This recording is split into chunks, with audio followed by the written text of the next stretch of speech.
হযরতে ফাতেমাতুজ জোহরা সালামুল্লাহি আলাইহা বাবা কেমন মোহাব্বত করতেন স্বামীকে।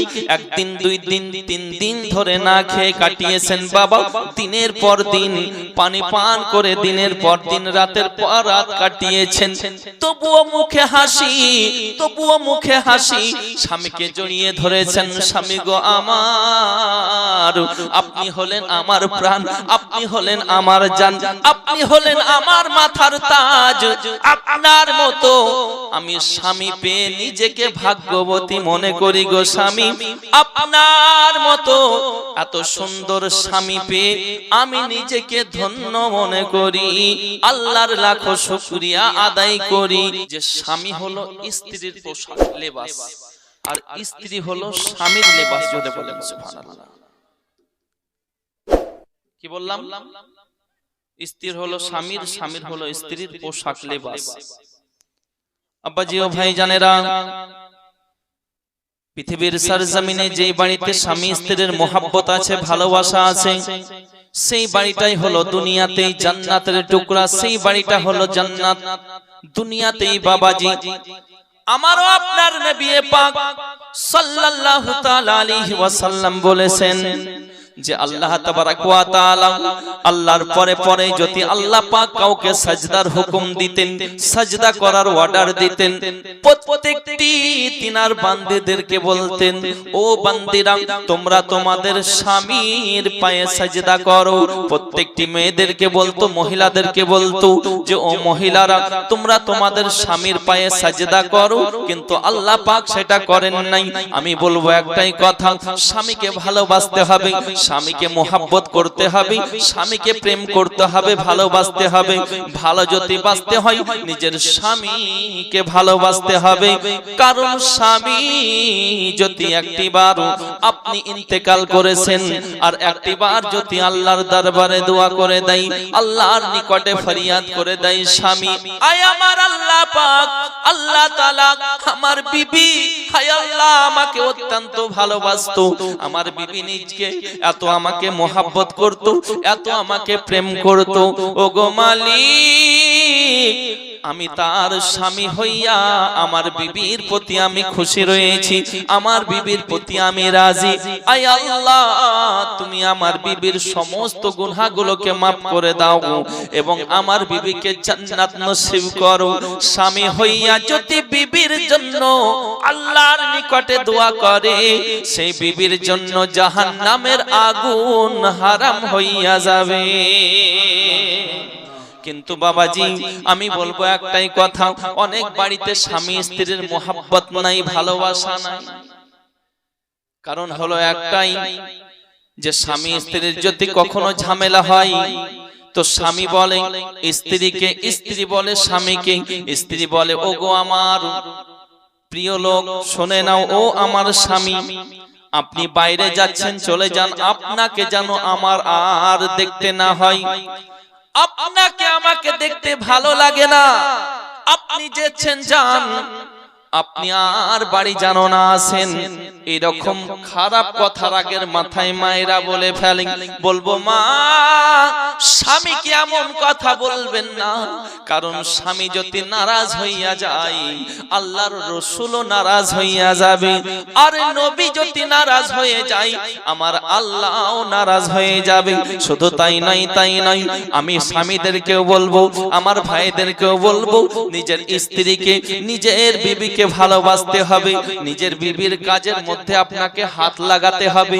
বিবি রুটি বেলছেন, আপনাকে একটু সাইডে হেল্প করে দিতে হবে, কারণ নবী পাক বলতে আছেন বিবি স্ত্রীর কাজে যদি স্বামী সহযোগিতা করে, হেল্প করে, স্ত্রী খুশি হবে আর স্বামী স্ত্রীর মোহাব্বতও বাড়বে। জোরে বলুন সুবহানাল্লাহ। আব্বাজি ও ভাই জানেরাও, শুধু তাই নাই ও আমার মা খালাও, আমি বলবো মা জননী, আমার মা ফাতেমাতুজ জোহরা নবী পাকের বেটি, খাতুনে জান্নাত মা ফাতেমাতুজ জোহরা, জান্নাতি রানীদের সর্দারিনী মা ফাতেমা যখন বাবাজি মায়ের বাড়ি থেকে নবী পাকের বাড়ি থেকে শ্বশুর বাড়ি যাবেন, নবী বলতে আছেন বেটি ফাতেমা কখনো তোমার স্বামী অর্থাৎ আমার আলীকে কষ্ট দেবে না। তোমার ব্যবহারের মধ্যে, তোমার কথাবার্তার মধ্যে, তোমার আদর্শের মধ্যে, তোমার কোন রকমের আখলাকের মধ্যে আমার আলী যেন ব্যথা না পাই, আমার আলী যেন কষ্ট না পাই। আর আমার আলী যদি নারাজ হইয়া যায়, আমার আলী যদি কষ্ট পেয়ে যায়, কাল কিয়ামতের ময়দানে আমি যে তোমার পিতা পরিচয়টা দেব না।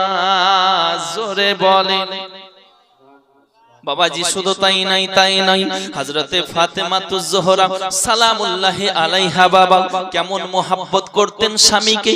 একদিন, দুই দিন, তিন দিন ধরে না খেয়ে কাটিয়েছেন বাবা। দিনের পর দিন পানি পান করে দিনের পর দিন, রাতের পর রাত কাটিয়েছেন। তবুও মুখে হাসি, তবুও মুখে হাসি। স্বামীকে জড়িয়ে ধরেছেন। স্বামী গো আমার, আপনি হলেন আমার প্রাণ, আপনি হলেন আমার জান, আপনি হলেন আমার মাথার তাজ। আপনার মতো আমি স্বামী পেয়ে নিজেকে ভাগ্যবতী মনে করি গো স্বামী। আপনার মতো এত সুন্দর স্বামী পেয়ে আমি নিজেকে ধন্য মনে করি। আল্লাহর লাখো শুকরিয়া আদায় করি। আরো জোরে বলুন না সুবহানাল্লাহ। কিন্তু বাবাজি দুঃখের বিষয় যে অনেক মা এবং অনেক শাশুড়ি, বৌমা শাশুড়ির মধ্যেও হয় না।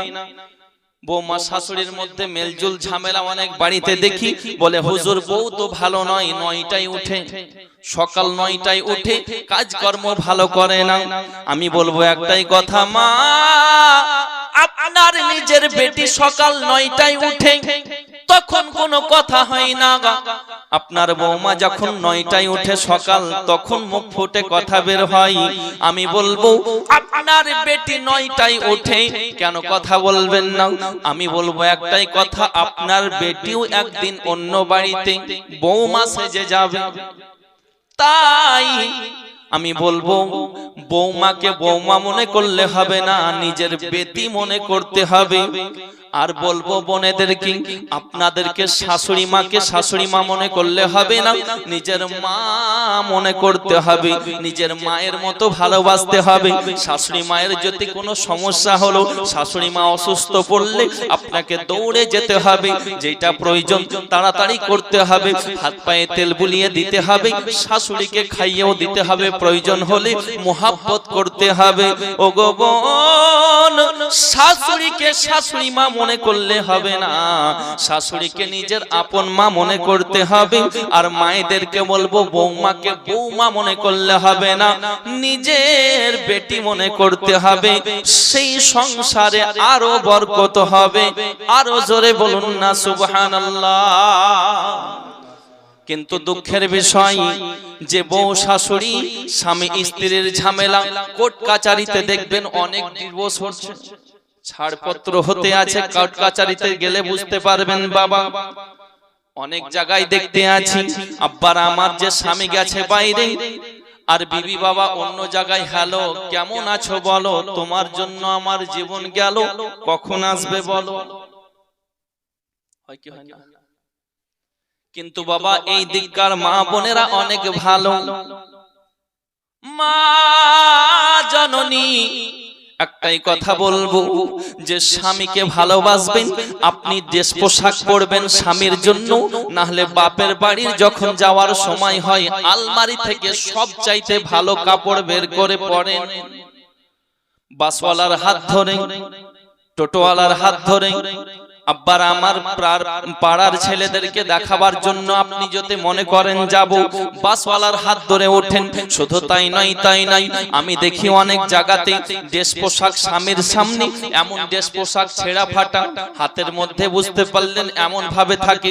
কিন্তু একটাই কথা বলবো মা, আপনাকে আপনার রূপ এবং যৌবন আপনার স্বামীকে দেখানোর জন্য আপনার রূপ এবং যৌবন আপনার একমাত্র স্বামীর জন্য হালাল।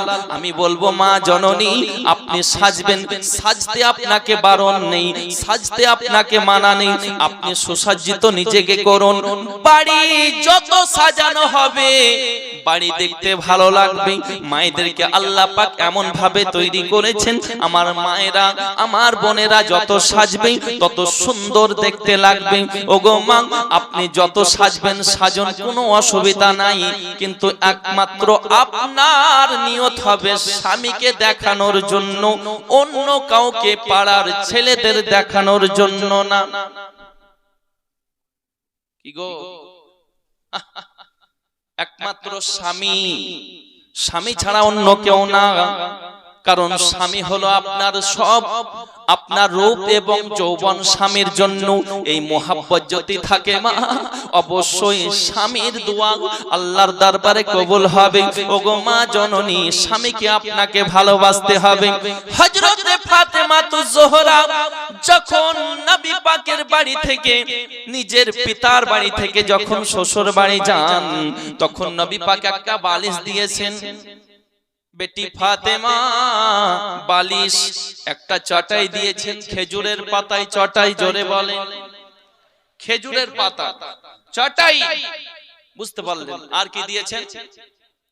বালিশ, একটা বড় বালিশ। আর বুঝতে পারলেন, আমাদের বাড়িতে অনেক জায়গায় স্বামী স্ত্রী ঘুমিয়ে থাকে, মিডিলে বালিশ দিয়ে দেয়। একটা বালিশ তো দূরের কথা, দুটো তো থাকেই, মিডিলে আবার দু তিনটা বালিশ থাকে। একটা বালিশে স্বামী স্ত্রী উভয়ে ঘুমাবেন, আরাম করবেন, মুহাব্বত বাড়বে। বলুন সুবহানাল্লাহ। কারণ নবী পাক নিজে হযরতে আলীর বাড়ি যখন প্রথমে ফাতেমা জোহরা যাবেন, একটা বড় বালিশ দিয়েছিলেন, সুবহানাল্লাহ, মুহাব্বতের জন্য। চলে বলেন। কিন্তু আপনার অনেকেই বলতে আছে, হুজুর এই ওয়াজটা যদি আরো 20 বছর আগে করতেন তাহলে আমরাও তো মাথা দিতাম একসঙ্গে। বয়স্করা মনে মনে ভাববে যে হুজুর এত লেটে আর কোথায় মাথা দিব গো। ব্রাদারান মিল্লাত ইসলামে একটাই কথা বলবো, একটাই আবেদন করব যে স্ত্রীকে আপনাকেও ভালোবাসতে হবে। স্ত্রীকে শুধু ভালো হলে হবে না, আপনি ভালো হবেন, আপনার ব্যবহারে স্ত্রীও ভালো হবে, উভয়কে ভালো হতে হবে। তবেই সেই ঘরটা হবে দুনিয়াতে জান্নাতের টুকরা। জোরে বলেন সুবহানাল্লাহ। আব্বাজি, যাই হোক, মায়েদের যে আলোচনা হতে আছে, মায়েদের করব, মা আপনাদেরকে সঠিকভাবে চলতে হবে।